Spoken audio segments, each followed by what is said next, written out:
Hello everyone, this is Cassandra if you happen to work for the government. This is going to be a departure from my normal style of content that you may be familiar with, as I really want to talk about an issue that has been progressively bugging me when it comes to Honkai Star Rail and why I think it will become a bigger and bigger problem in the future if we don't really acknowledge it. Warning, by the way, if you care about leaks in advance, I'm sorry, but I will be discussing them. I will also be making some offhand spoiler references as well, which may be lost on you, so you have been warned. For those of you familiar with the game and by the thumbnail and the community in general, I'm sure you're probably already familiar with what I want to talk about, but for those of you who might not be as familiar, the problem I want to talk about is power creep, a term referring to new content, or in the case of Star Rail more often, new characters being released that are direct improvements over older characters, making them obsolete. Every game that releases additional content after its release and has any sort of relative power scaling or hierarchy of power will suffer power creep. It is inevitable, since developers want to keep their players engaged for as long as possible, and therefore will release progressively better and better characters, items, and tools that give them more power. From MMOs to RPGs to FPSs to looter shooters, every game has power creep. It may be annoying to receive overpowered content during a new patch, but for the majority of players, it is infinitely more annoying when the new content they want to play with ends up being mediocre or worse. At times, this feature of power creep may be a benefit even more than a quote-unquote flaw or bug. Normally, games counter power creep by releasing patches that buff older content, push them into different niches, or nerf the new content to be more on par. However, Star Rail, as all other gachas do, has a very unique problem with power creep. Unlike other genres of games, most, if not all, gachas will never directly buff characters after they've been released. MiHoYo's most well-known gacha game, Genshin Impact, is beginning to close in on 3 and change years of service. During those 3 years, a single character out of a roster of 80-something playable characters has ever received a direct change to their kit, and that has only occurred under what can be described as extenuating circumstances. With this kind of behavior, we can almost certainly expect that Star Rail will never see direct changes to characters, but even if not, we have another reason why MiHoYo is highly against making these kinds of changes, and frankly has very good reason not to as much as we might want them. Gachas are inherently based on spending money. Star Rail is no different. Yes, being free to play technically exists because the game doesn't cost any money, and you can earn the premium currency for free by playing, but for the vast majority of players, they are going to eventually spend some amount of money on the game for one reason or another, one way or another. The success of characters is not often tracked by how often they are played, but more often by how much they sold on their initial release. Money and gachas are just inherently tied together, and when you very well might spend double-digit, triple-digit, or even four-digit numbers of money on a character, it is going to be a terrible feeling to learn that the character you had skipped before the one you just got a buff and is now better than the character you're pulling for. Or if there was a very old character that everyone universally regarded as bad that suddenly got buffed, and now everyone who very reasonably skipped over them now suffers a serious case of FOMO. Not really a happy player base then, right?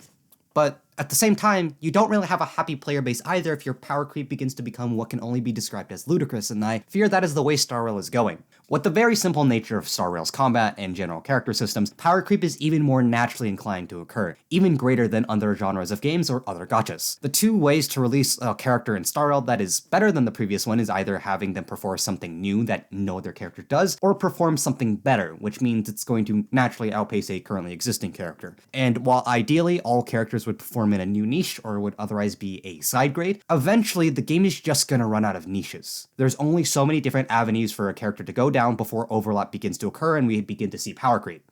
On top of that, with Star Rail being a gacha, 5 stars are naturally going to be better than 4 stars, and therefore those 5 stars will then have to compete with future released 5 stars, putting 4 stars far behind in the dust and those older 5 stars struggling to catch up. And as far as I'm concerned, Star Rail is already beginning to release too many characters that directly outpace older ones at a rate that is uncomfortably fast. To explain a little bit more clearly, because I've already been yapping for like 5-something minutes, I'm going to break down power creep into 2 categories. The first category is what I'm going to refer to as direct power creep. This is the simplest form of power creep, with a character being released that just does what another character does, but better. My primary example here is going to be Acheron. With Acheron, she is a lightning carry focused around traditional crits and big instances of damage that does well in both single target and multi-target scenarios. Does that perhaps sound familiar? Yeah, she's basically a direct improvement to both Serval and Arlan, and I would argue a direct improvement to our other 5-star lightning carry, Jinyuan. Now, I know many will argue then say that's an unfair comparison because Jinyuan is all about follow-up attacks and Acheron is all about using ultimates and applying debuffs. In response, I would say that argument is focused too much on the exact minutia of each character's kit and fails to see the big picture of how that character slots into the wider meta, failing to see the forest for the trees. They are both lightning carries who require specific supports to perform optimally, have relatively backloaded damage that comes in a gigantic burst with high scalings, and have a large portion of their power budget allocated to one specific part of their kit. Fundamentally, the goal of most, if not all, Star Rail endgame content is to kill as quickly as possible within a time limit, and it doesn't really matter if you used ultimates or follow-up attacks to get to your final score.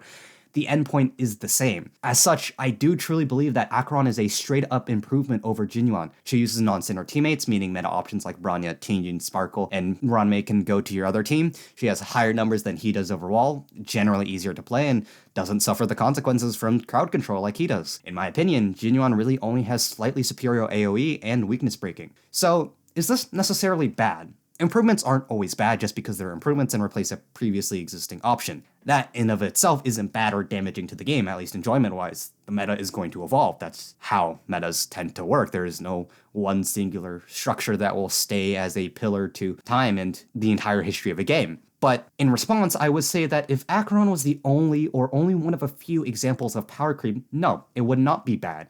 But she isn't. So I'm inclined to say yes, this is harmful to the enjoyment of a game from a player's perspective, at least from my perspective, possibly not yours. It's only been a year and we've already seen limited 5-stars.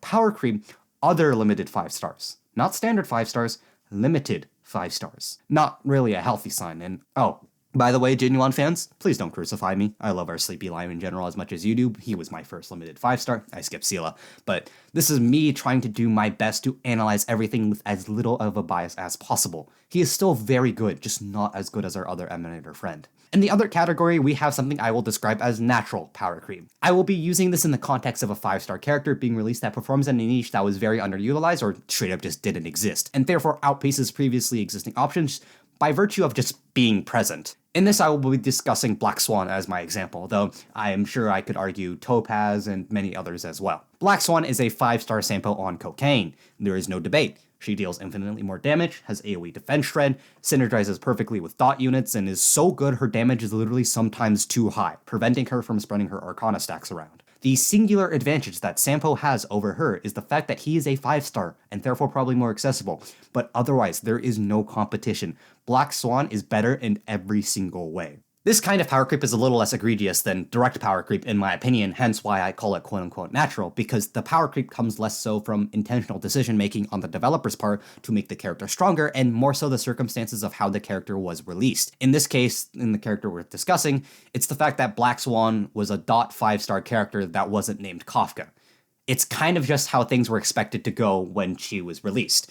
Now, if a 4-star release with Black Swan's kit, I'm sure there would be riots everywhere, and Hoyo employees would have to start taking out life insurance contracts. But since she is a 5-star, it's more expected, and especially a 5-star in a niche that wasn't really explored too heavily. 5-stars are rarer and cost more than 4-stars and therefore should be better. Obviously, this doesn't mean that 4-stars should be completely obsolete, but I digress. So, cool. New character good, make old character not as good, right? Not that big of a problem. Well, not quite. You see, I haven't really broken down the full timeline of character release. Acheron and Black Swan are really just two examples I found fit what I was looking to talk about. Because when you perceive it in isolation, Star Rail's power creep seems to be perfectly fine and normal for a game like it. But when you put it all together, it gets a lot more concerning. Buckle up, I'm about to go very fast. Ready? Let's go. 1.0, Jinyuan and Sela release, giving us a baseline for how we should look at DPS unit. 1.1, we get Silverwolf, a debuffer who could artificially implant weaknesses and apply a slew of debuffs, and Locha, who is our first limited abundance character, providing automatic healing in a sort of lifesteal field, raising our expectations for what our supports could do. 1.2, we get Blade and Kafka. Blade begins the trend of the Almighty Destruction meta with excellent single target and multi-target damage, and Kafka introduces an entirely new playstyle, relying on loads of speed to repeatedly apply and detonate damage over time effects. 1.3 sees Fushan and Imbiber de Lune as their limiteds, with Fushan raising the floor for what a tank should be able to do with a crit rate buff, consistent defense, self-healing, and a team-wide CC resist. Imbibitor Lune, meanwhile, arrives with unprecedented scalings, literally dealing so much damage Pridwin Institute stopped displaying damage calculations in tier lists and reviews. 1.4 gave us Jinyu, basically Imbibitor Lune, but even better and easier to play, and Topaz buffing follow-up attacks and helping to keep Jinyuan and other follow-up attack characters afloat. 1.5 released Huohuo, who would provide an energy recharge and attack buff on her ultimate, team-wide healing and auto-cleanse every single time an ally took a turn or used an ultimate, immediately shoving aside Locha for the role of best healer in most content. Remember, it's only been 4 patches since the Coffin Man came out. Argenti releases the newfound Erudition Star, boasting JY-like numbers with a fraction of the downsides. 1.6 gave us Ranmei, arguably the best or second best Harmony character in the entire game, providing massive damage percent boost and resistant shred. And we got Dr. Ratio for free thanks to the Game Awards, who became the newfound best single target damage dealer in the entire game, competing with Sela, a paid, limited 5-star. 2.0 put up Black Swan and Sparkle as their limiteds. Black Swan completely flooring Sampo as a second carry in Kafka teams and boosting Kafka teams to the top percentile in MOC, while Sparkle basically became Bronya for people who couldn't do math, but arguably even better. That one's debatable. Finally, in our current 2.1, we have Acheron, who immediately kicked Jinyuan back into being mid one. This is a joke, please don't kill me. And we're about to get Aventurine, who slam dunks on Japar and increases his Jordans with a shield available on his skill, crit damage boost for the entire team, and a free follow-up attack for being hit.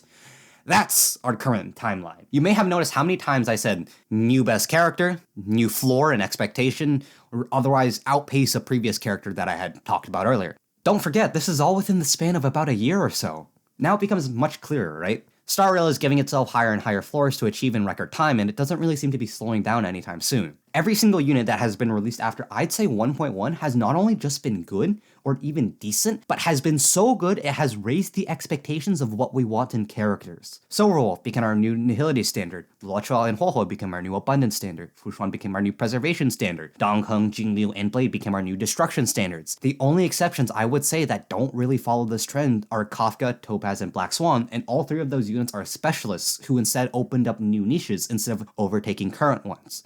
Almost every single other unit afterwards has become the new gold standard per se. Oh, and since I know this is going to be a talking point, yes, I'm aware I'm drastically oversimplifying things. In the interest of time, I do not want to go into the minutiae of every single character to determine whether or not they are superior to one another. Fundamentally, Star Rail Endgame is about killing stuff within a time limit. Yes, even stimulated universe, there's a mechanic called Berserk. And that means we're looking to kill stuff faster and more consistently. It doesn't matter if you cleared MOC 12 in 4 cycles with a dot team or a hyper carry team. You cleared MOC 12 within the time limit. As such, I am quite confident in making these more generalized statements about these characters because, frankly, the details aren't as important as most people think they are. Anyway, back to the topic at hand. For those of you who understood none of the word vomit I just spewed out of my mouth, Hoyo makes too many new things, better than old thing, not healthy for game. That's pretty much what I want to say. But there is the million-dollar question that I am dancing around, I will admit, and I know somebody is shouting at me in the comments despite the fact they haven't actually finished the video. Does this even matter? Does power creep matter? Do you have to clear the endgame? Do you have to 36-star MOC? Is power creep even that bad? And am I just overblowing the problem for views?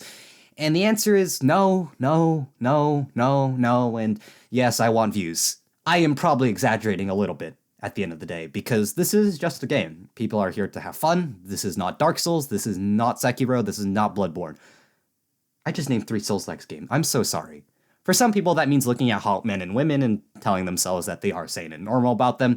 For others, it just means enjoying the story and world building and just having a good time looking to see how the story develops. Fun is different for everyone, and I've learned a long time ago to shut my mouth and let people enjoy what they want to enjoy, even if it makes me self-implode sometimes. I'm looking at you, players who couldn't beat Adventuring, you skill issue looking motherfucker.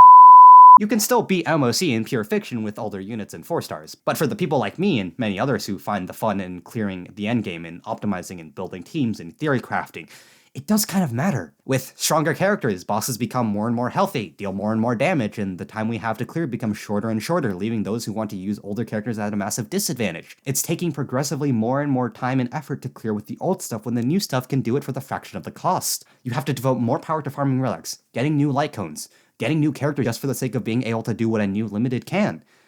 But players like me are in the relative minority, and at the end of the day, it's highly unlikely anything will really change. The best we can do is keep enjoying the game as much as we can. The majority of people are not interested in doing the simulated universe modes, Memory of Chaos, or pure fiction optimally, and at any sort of quote-unquote competitive level. And it's not like it's impossible to 100% the game using only standards or 4 stars by any means. I'm just personally of the opinion that it's not that enjoyable and frankly not that fun. And yes, I'm aware there's the question of, well, if you don't like this game so much, why are you still playing it? which I think is a frankly idiotic question to say because you can enjoy something but also point out its flaws. I love Honkai Star Rail. I think it has unironically great character design and gameplay, but I also think it has some pretty atrocious power creep and some kind of rough endgame scalings that become just not that fun. But I digress once more. Alright, you made it to the end. I'm very proud and also very concerned you were willing to listen to me blabber for God knows how long instead of going to do something else productive with your day. Have you considered talking to your family? Maybe your friends? I'm sure you could say hi. Whatever that is, I hope you're doing alright. Thank you for watching, and again, if you want to see more thoughts of mine, you may check the pinned comment down below. Bye!